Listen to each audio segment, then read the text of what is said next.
ଆମେ ଜାଣିବା ବିଭିନ୍ନ ପନିପରିବା ଆଉ ଫଳମୂଳକୁ ଚିହ୍ନିବା ଆଉ ତା ନାଁ ଜାଣିବା ହେଲା। ମତେ କହିଲ ଦେଖି ଏଟା କଣ?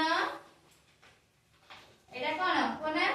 ଫୁଲକୋବି। ବନ୍ଧାକୋବି ରହୁଛି ବନ୍ଧାକୋବି ଆଉ ଏଟା ଫୁଲକୋବି ନା।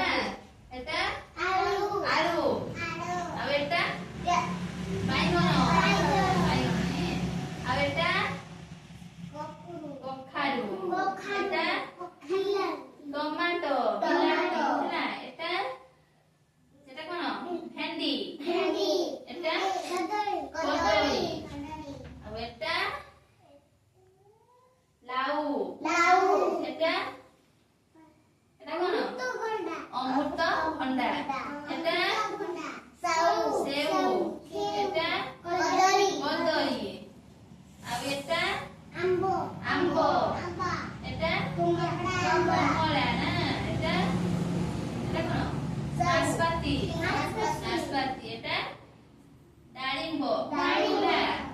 ଏଟା ତରଭୁଜ ଏଟା ପାଚିଲା ଅମୃତଭଣ୍ଡା ଏଟା କଣ କନା? ଅଙ୍ଗୁର ଏଟା ଷ୍ଟ୍ରବେରୀ। ଜାଣିଲ ନା? ଏବେ ତ ମୁଁ ପଚାରିବି ତମେ କହିବ ହେଲା।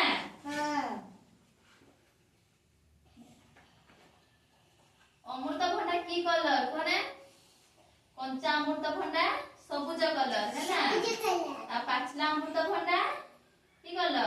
ହଳଦିଆ କଲର। ଆଉ କଦଳୀ କି କଲର କନା? ହଳଦିଆ କଲର ନା।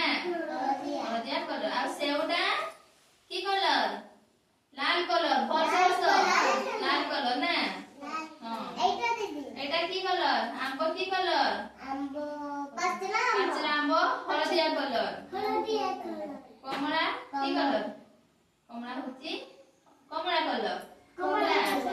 ଡାଳିମ୍ବ କି କଲର? ଡାଳିମ୍ବ କି କଲର? ଲାଲ କଲର। ଡାଳିମ୍ବ ହଉଛି ଲାଲ କଲର। ତରଭୁଜ କି କଲର? ତରଭୁଜ ତା ଉପରଟା ହଉଛି ସବୁଜ କଲର ଭିତରଟା ଲାଲ କଲର। ବୁଝିଲ? ଆଉ ଷ୍ଟ୍ରବେରୀ କି କଲର? ଷ୍ଟ୍ରବେରୀ ଲାଲ କଲର। ଆଉ ଅଙ୍ଗୁର କହିଲ କଞ୍ଚା ଅଙ୍ଗୁର କି କଲର? କଞ୍ଚାଟା ହଉଛି ସବୁଜ କଲର। ପାଚିଲେ କେମିତି ହୁଏ? କଳା କଲର ହୁଏ ନା। ସବୁ ଜାଣିଲ ନା? ଶୁଣ ସବୁ ଜାଣିଲ ନା? ପନିପରିବା ଆଉ ଫଳମୂଳ ବିଷୟରେ ଜାଣିଲ ନା? ସବୁ ଜାଣିଲ ତ? ତାଳି ମାରି ଦିଅ।